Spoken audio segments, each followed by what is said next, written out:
السلام علیکم ورحمۃ اللہ وبرکاتہ۔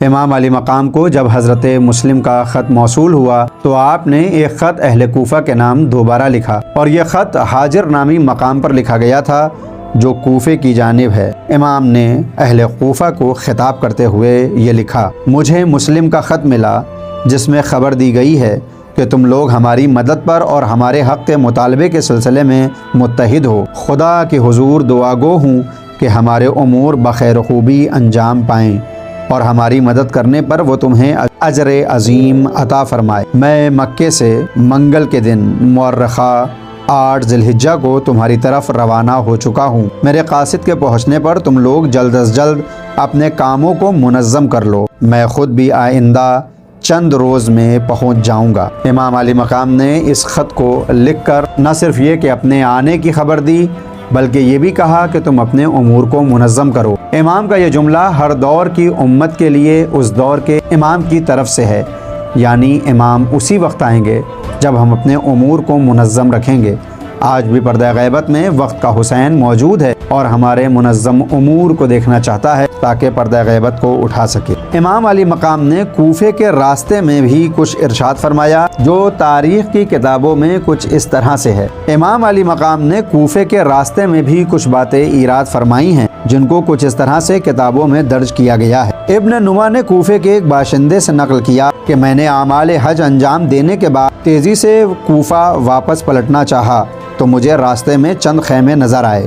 میں نے ان خیموں کے مالک کے بارے میں پوچھا تو بتایا گیا کہ یہ خیمے حسین ابن علی کے ہیں۔ یہ سن کر میں نواسہ رسول کی زیارت کے شوق میں ان کے مخصوص خیمے کی طرف گیا۔ آپ اپنے سراپے سے مجھے ایک ایسے شخص نظر آئے جس نے ابھی اپنے بڑھاپے کی ابتدا کی ہو۔ میں نے دیکھا کہ آپ تلاوت قرآن میں مشغول ہیں اور آپ کی آنکھوں سے بہنے والے آنسوؤں کے قطرے آپ کے چہرے اور داڑھی کو تر کر رہے ہیں۔ میں نے عرض کیا: میرے ماں باپ آپ پر فدا ہوں، اے نواسہ رسول، کیا وجہ ہے کہ آپ اس بے آب و گیاہ بیابان میں تشریف لائے ہیں؟ امام نے جواب دیا: ان ہؤلاء اخافونی وہذہ کتب اہل الکوفہ، مجھے اس قوم سے خطرہ ہے، یہ اہل کوفہ کے خطوط۔ امام نے قوم میں ان کی طرف اشارہ کیا اور اپنے پاس موجود خطوط کی طرف۔ پھر امام نے کہا: اور یہی اہل کوفہ مجھے قتل کریں گے۔ امام نے جواب دیا: ان ہؤلاء اخافونی وہذہ کتب اہل الکوفہ، ایک طرف مجھے اس قوم بنی امیہ سے خطرہ ہے اور دوسری طرف یہ اہل کوفہ کے خطوط ہیں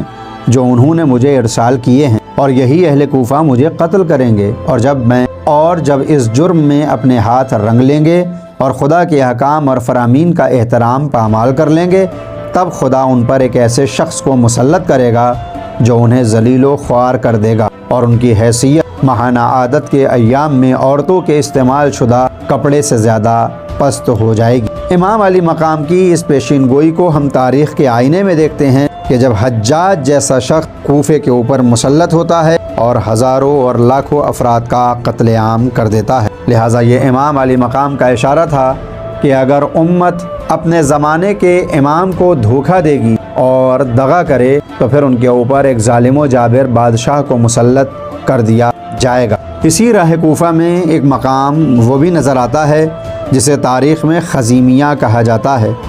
امام حسین کربلا کے راستے میں خزیمیہ نامی مقام پر جب پہنچے تو ایک دن اور ایک رات وہاں قیام کیا اور آرام فرمایا۔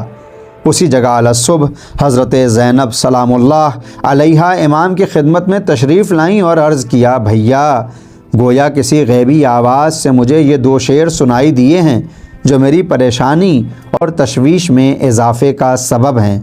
ان اشعار کا ترجمہ کچھ اس طرح سے تھا: اے میری آنکھوں، اب کوشش کرو اور رونے کے لیے تیار ہو جاؤ، کیونکہ میرے علاوہ کون ہے جو شہیدوں پر گریہ کرے گا، ان لوگوں پر رونے کے لیے جنہیں تقدیر میں لکھے خطرات اور مشکلات وعدے کی وفا کی طرف لے جا رہے ہیں۔ امام حسین نے جناب زینب کے جواب میں محض ایک جملے پر اکتفا کیا، ہاں صرف ایک جملہ، اور وہ مختصر جملہ یہ تھا: اختاہ کل ما قضی فہو کائن، اے بہن، جو خدا نے مقدر کیا ہے وہ واقع ہو کر رہے گا۔